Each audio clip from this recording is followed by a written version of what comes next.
Three statements that have been called outrageous by some people. First, comparing the selection of the best of litter of bird dogs to attracting the best immigrants. Was that did you not use the best words in that case? It was a compliment, John. And we're dealing with people that would willfully and intentionally... But can you see how it would not be taken as a compliment?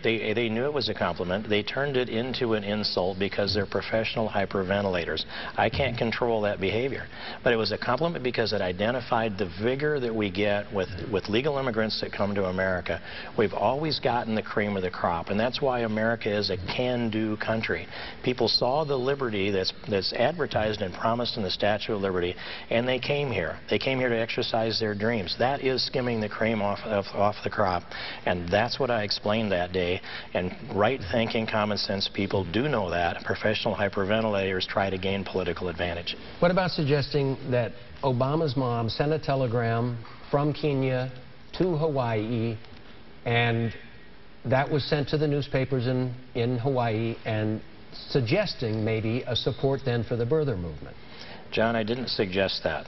I only related that others had suggested that, and it's another example of the professional hyperventilator is trying to gain political advantage. But why would you bring it up?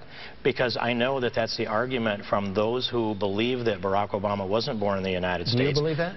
I don't know where he was born, but I don't see the indication that he was born anywhere else. And I've said that consistently. Okay, and finally, a top aide to Hillary Clinton has ties to the Muslim Brotherhood. Even John Boehner said dangerous accusations shouldn't be made. If you look at her family connections and the family orientation, I think it's very clear.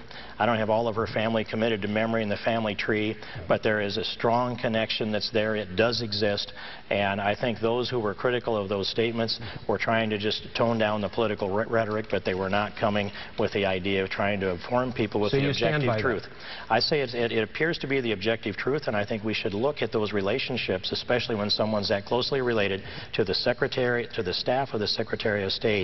It becomes a critical issue, and if you broaden this thing out to the Libyan situation and see the kind of performance we've had of this administration, I think it's easier to believe the statement I've made than it is the position the administration has taken on Libya. Dave? Let's talk about a couple of social issues here quickly. When it comes to abortion, no exceptions at all, right? My position is that life begins at the moment of conception and it ends at natural death. Okay, so your opponent has brought up then the issue of contraception. How do you view that? Is it true that you think states should have the ability to ban contraception at all? This is another example, Dave. It's just another example. I sit on the Judiciary Committee. I do read the Constitution. I read case law. I read precedent cases that come from the Supreme Court. There's a case in 1965 called Griswold versus Connecticut.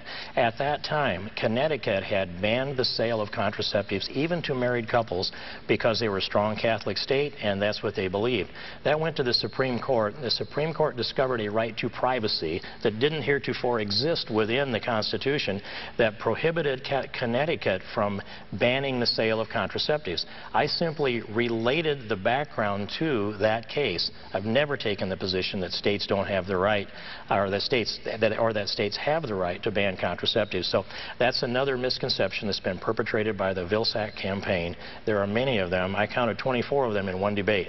Is that something you're personally against? Is that where this is coming from? I've not taken a position on the sale of contraceptives at all. Okay. You say there should be no federal funding of abortions except for forcible rape. And then the question was brought up, what about incest or statutory rape?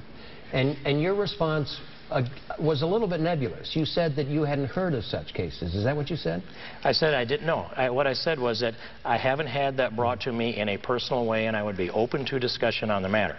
And I am open to discussion on the matter, and there have been much misinformation that's been printed on that, including a story by Talking Points memo where the headline was false. So you would perhaps be in favor of federal funding for abortions in cases of incest? I would be open to discussion. I have not considered it. The subject had never been brought up to me in all my public life before that interview. And when I say that I'm open to discussion, I'm open to discussion, but I've not come to a conclusion.